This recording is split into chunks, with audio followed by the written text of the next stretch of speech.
right, guys, we have a fun topic today. How do NFTs and DeFi intersect? And I think just to sort of frame this conversation, there's really two different roads we can go down in this conversation. We'll try to talk about both. One is what kind of things can you do with NFTs that cross over to DeFi? And then what kinds of things can you do in the world of DeFi and financial instruments that cross over to utilizing NFTs? So we'll try to cover both of them today and try to leave a little room at the end of the conversation for some questions from the audience.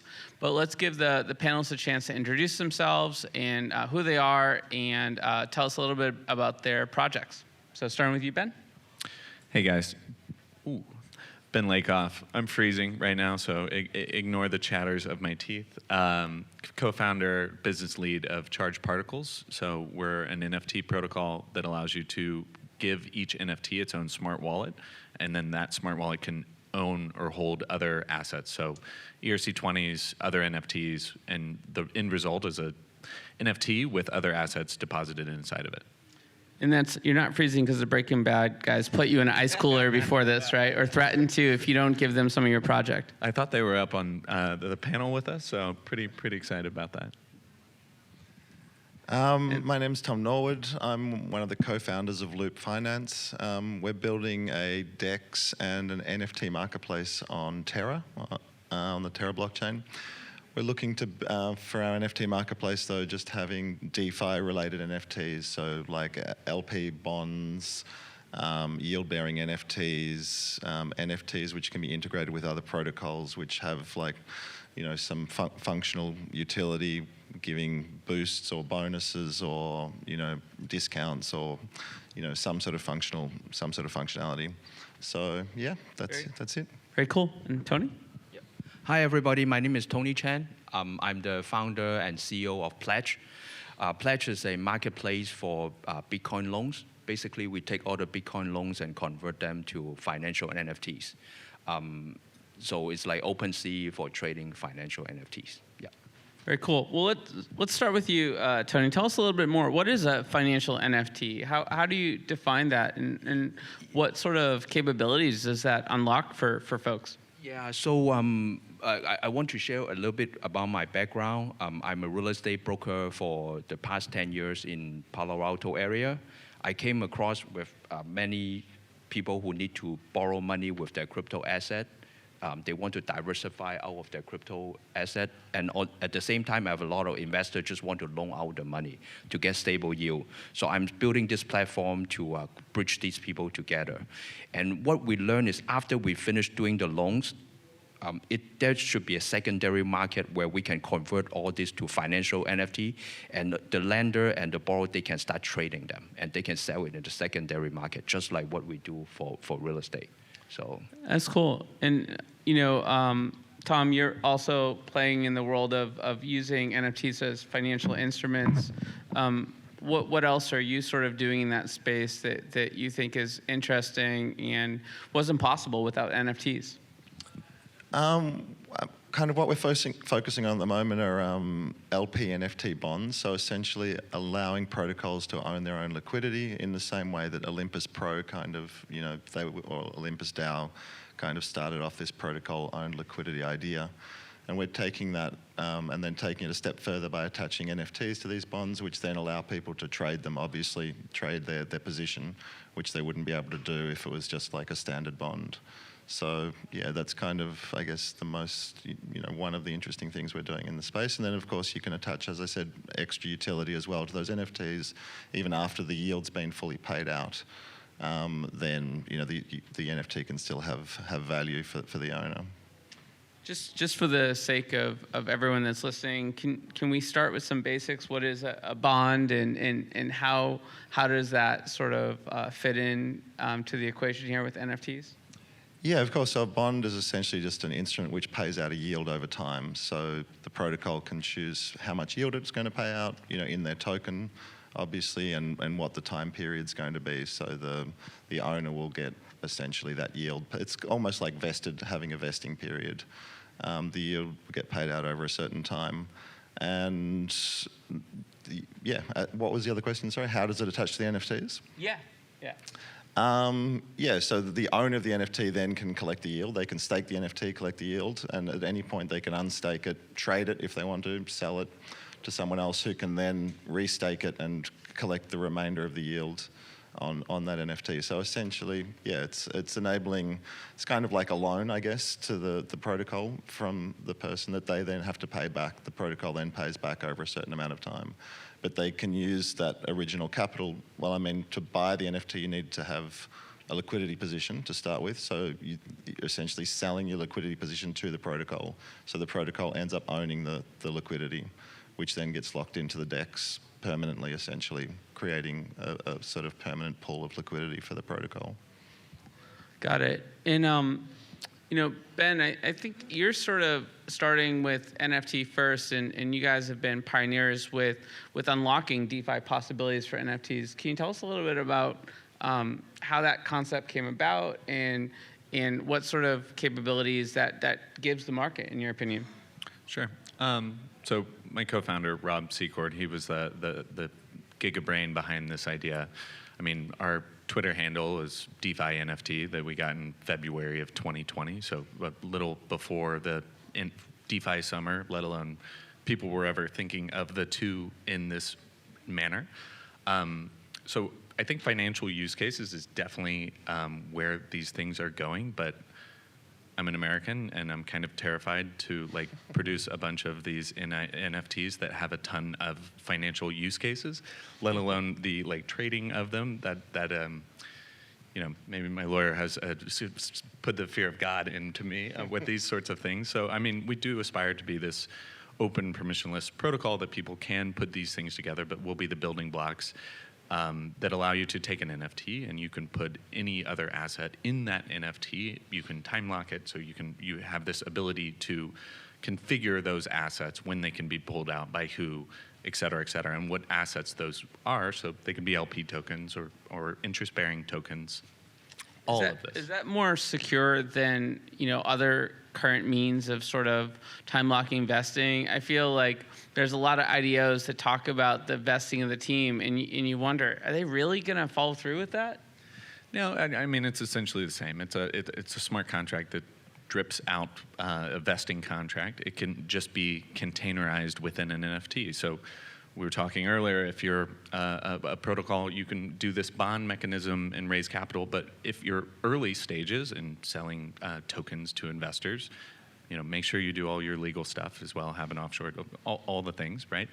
But you could take these tokens, lock them into an NFT, sell those tokens in that NFT to your investors, and then those investors, they can transfer it to another wallet pretty easily. They don't have to mess with the private keys.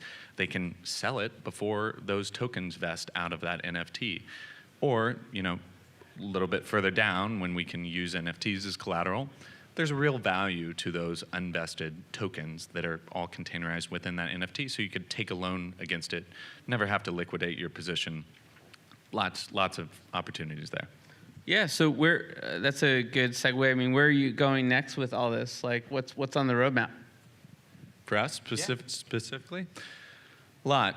I don't want to do a whole charged particles pitch and all the things, but we've got a lot going on. So Protocol V2 is going out before the end of this year, and then a bunch of really fun stuff. Yeah. All right. Well, maybe one thing, one of the capabilities of V2 that you could share with the folks here. Yeah. So V2 is to the original vision that any NFT can be energized and have this ability. So right now it's kind of like a gated launch. Only certain NFTs. V2 unlocks that ability with a number of other NFTs. So you have your Bored Ape and you want to turn it into a trust account for your children, you can use that Bored Ape as the container to hold all of these other assets. That's just interesting from the perspective. At one point, we did a podcast episode on what happens to your crypto when you die, but we really need to do an episode of what happens to your NFTs when you die, and thinking about these things are a little bit morbid but important, and I think that's really cool. I don't know if you guys have anything to add to this conversation about sort of protecting the long-term value of your NFTs and sort of the DeFi that you're doing, or we can move on to another topic. I just want to give you the chance to chime in. Long term, I have no opinion, but I completely agree with Tom, right? Ben, I completely agree with Ben that where we need to do everything fully compliant. That's why we have Fenwick as our lawyer, and we just did a public sale last month for non-US citizens only. We raised 10 million last month only for non-US citizens. And we got Brian Brooks as our advisor. So Brian's is a great guy, well connected in the regulation space. So completely agree, fully compliant. Yep, block Americans from your dApps. And sales, obviously. I'm Australian, thankfully, so I don't have to worry too much. I can't use any of my own. Are you open to Americans using your products, or? Absolutely not. Yeah. Sorry, guys. Unless you're using a VPN, in which case it's fine. Good. All right, we got the official and the unofficial answers on this panel. What's on your roadmap next? At the moment, we're sort of in the process of transitioning over. We have a DEX as well, so I mean that's also part of our product, and we were offering, like a lot of DEXs have been offering, sort of farming incentives for people to provide liquidity, and we've obviously sort of realised that that's unsustainable in the long term, and so we're currently transitioning over to this model of allowing people to lock up their LP into NFTs, and our protocol loop will own that liquidity, but then offering this service, of course, to other protocols as well. So essentially any other protocol who wants to own their own liquidity can use this same sort of bonding mechanism to lock up liquidity for their protocol and offer NFTs and raise funds as well. Like Ben was saying, it can be a way for protocols to raise initial funds, sell NFTs with a drip sort of vested token, and then allow users to trade those, before the vesting period is up. So I think Olympus has kind of got these 5 and 7 day bonds. We're looking at sort of 90, 180, even, up to 1 or 2 year bonds, which sort of vest over a much longer period. So, yeah. Cool. Tony, anything exciting in your roadmap that you can share with folks here? Yeah, so we just did our public sale last month. We have over 60,000 Telegram community member, also around over 50,000 in our Twitter group. What's coming is our product is already running on BSC mainnet.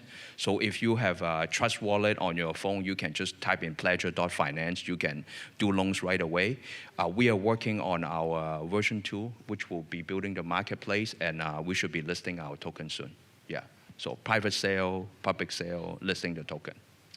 Cool. Yeah. Well, this is DeFi and NFTs, but it's hard to not include Metaverses in the conversation with sort of the fact that they're actually one of the two NFT related. So Webster's Dictionary 2022, I don't know if you guys know this, the top word they're listing, NFT, the second word, Metaverses. So how do Metaverses fit in here? Not that everyone has a crystal ball, but are you guys starting to think about Metaverses and how that could fit in and sort of how you can mash all three together?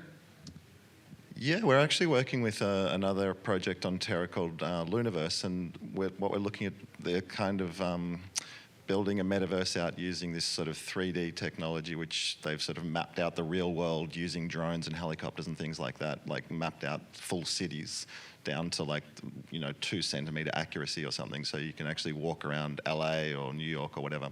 But then turning those buildings into NFTs, and then linking them to a DeFi protocol such as Anchor. I don't know if people here know Anchor on Terra. It pays like a 20% yield. So the idea would they'd sell these buildings, and then the sale price would go into Anchor and then pay out the owner kind of like a yield over time. So it's essentially allowing people to interact with DeFi in like a very user-friendly kind of way. It's providing a new UI as opposed to just having a screen. You can actually walk through this metaverse and purchase buildings, and then if you're the owner of the building, you'll get like a rent or a yield on that building. So that's kind of a cool way that we're looking at integrating sort of DeFi, NFTs, and the metaverse, I guess.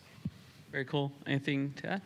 Yeah, I mean, I think these worlds are going to continue to blend and meld in more and more ways. So right now, people are talking about the NFT world and DeFi and Metaverse, but if a metaverse is like open and censorship resistant and all the things, everything within that metaverse should be an NFT, right? You can own it, you can transfer it, all of the things. So obviously those are very related, but then DeFi will find its way into all of these aspects of financial NFTs. So there'll be more and more ways that these things like interchange. Well, I mean, particularly with charged particles. I mean, my friend Scott Page, who's here somewhere, former sax player for Pink Floyd. He's scanning a very historic and special home with all these artifacts in it. And I sort of think of what you guys are doing as a version of that, where you could have a house with different artifacts in it, and they're all NFTs, and essentially that could be possible with a property in the metaverse with your technology, right? Absolutely, yeah. Or I mean, you think of like less gigantic unicorn status ideas, but like you think of a jukebox in the metaverse and like an NFT song that you stick inside the NFT jukebox and it plays, right? So there's tons of ability for NFTs to kind of be more composable in the metaverse setting. Tony, you gonna visit the metaverse anytime soon with your project? Yeah, I'm still learning, but what we see, Pledge wants to be the bank for the metaverse. So now we take Bitcoin as collateral. Bitcoin actually is a NFT, and we will long-term take any NFT as collateral to do loans with it. You got to talk to Carmelo at Polka City downstairs and build a bank over there. Yeah, get some land. People would need money, right? Yeah, that sounds great. That's cool. We have a few extra minutes. I could keep asking questions, but I'm curious if anyone in the audience does have any questions for this illustrious panel. This is exciting stuff, guys. I think what all three of these companies are doing is truly on the cutting edge of NFTs, and honored to be hanging out with you guys, learning about what's to come. Any questions from the audience?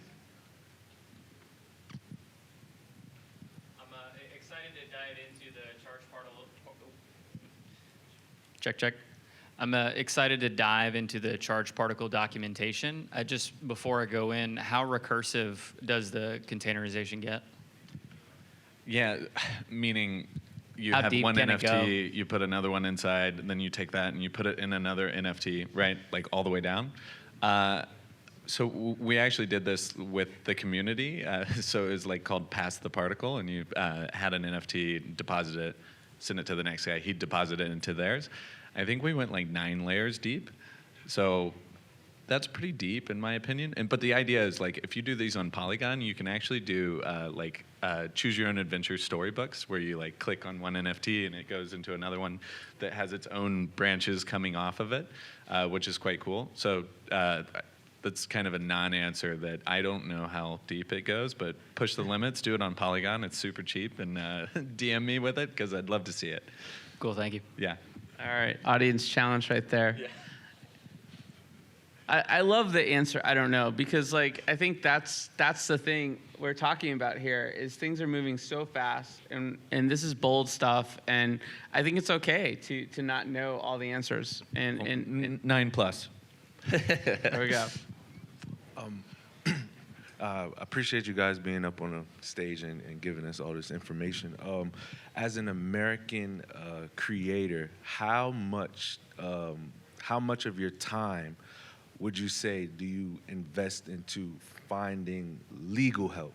Because I would want to have NFT and DeFi in my project, but I know once you start giving people some yield back, then it's like, are you a security? And then boom, now you're in trouble. So as I'm coming up with my ideas for my project, should I be equally as invested in finding legal help? Or should I just say, we're gonna start this idea and then as I grow, go? So I talk with founders about this all the time. I think to be in crypto, you have to have this minimal acceptable risk, because just being in crypto, having a token, all of this, you're like going out on the risk spectrum. But like more, so one, understand like where your line is and like how much risk you're willing to take, because if you don't want to take any risk, like just don't be in crypto, honestly. Like that's the unfortunate reality. So once you kind of figure that out, find a good lawyer who can help you out, and then like don't worry about it so much. Like outsource that, a lot of it, and trust them. Have somebody that you trust kind of help you out with it. Yeah, I think I spoke to Can's son actually from Fenwick, who I think you mentioned is your lawyer, and he basically said, look, everyone in crypto is doing 220 miles an hour, in the 60 zone, so pretty much don't worry about it. Like, he's like, you're lucky you're in Australia, but apart from that, you're already breaking the law, so you just hope that they find a bigger fish to fry than you. So Well, I mean, it's important, right? Like a lot of these big, hairy, terrible laws were created in the 1930s and 40s. Like, so you're using those and applying them to what's happening, like in the decentralized space. Like, it's going to be really hard. And there's a lot of like things that you're like, oh, this is the way it should be, so I'll be fine. Well, yeah, it should be like that, but it's not. It was created in the 1930s, so make sure that you're okay. Use a lawyer for sure. And I mean, even Uber was breaking the law, right? And it was just like public opinion which forced the laws to change. So I think that's what probably hopefully what will happen. Yeah, but like crypto as well. AML and like Patriot Act, these are like way more. These bad. are more serious than taxi. The taxi drivers are pretty serious. There's I think there's also a lot of precedent for being creative with how you push those limits and best practices with what other projects have done. And I think it's a lot less expensive to go into a conversation with a lawyer where you say, I'm looking at these 3 or 4 options. Which of these has the lowest risk and will cost me the least amount of money of your time to figure out? Right? So definitely doing some upfront due diligence, I think, makes sense in coming into those conversations and making sure those hours of lawyer time are as minimal as possible. Yeah, I want to add something in terms of regulatory. So on day one, when we start our project, we do talk to Fenwick, right? Our lawyer, we pay like $1,000, $2,000 an hour, but we make sure everything is fully compliant. And that is very important because now we are talking to Coinbase for listing, and Coinbase need a legal opinion to show that we are not a security. So we have to plan everything on day one if you want to do a listing later on, right? Very cool. So that is very important. Just don't do everything right on day one. Unfortunately, we're nearing the end of our panel. This is definitely a topic that I think warrants longer time at some point, and maybe some of you guys will come back onto the edge of NFT to discuss it or come to our event in February in LA. But where can folks learn more about your projects and sort of follow what you're doing? Just again, if you could recap the best way to get a hold of what you guys are up to and get involved, starting with you. Sure. So Charged Particles, our Twitter is DeFi NFT. My personal one is Ben Lakoff, BenLakoff. And actually, shout out, my lawyer is here and he's fantastic. So if anybody is like scared on the legal thing, you can go find him as well. Our website is loop.markets, so you can just check us out there or follow us on Twitter, Loop Finance. It's probably the best way. Easiest to find us is Pleasure Finance on Twitter or Telegram, or you can find me at Tony Chan, TonyChan. That's my Twitter handle, or Tony Y Chan on Telegram. Awesome. And guys, I'm Josh Kriger again with Edge of NFT. Our website and social is all edgeofnft.com on Twitter. We have a big conference coming up in LA NFT.live. You can check it out and continue the conversation about where this exciting industry is going. We have a newsletter. You can stay in touch with us. We've had 70 or so episodes with leaders in the space. Thank you all for joining us today, and thank you guys for coming on to the panel. Sorry, one more thing. While I have your attention here, we actually are hosting an event at Stanford University, January 21st. At the Stanford Faculty Club. We have a Stanford Blockchain Conference inside Stanford University. Vitalik came by 2 years ago. So I want to invite you guys. It's a free event, but contact me for the invitation link. It's great event. Yeah. That sounds awesome. Yeah. Thanks a lot. Thank you, everyone. Thanks, guys. Thanks, Josh. Thank you.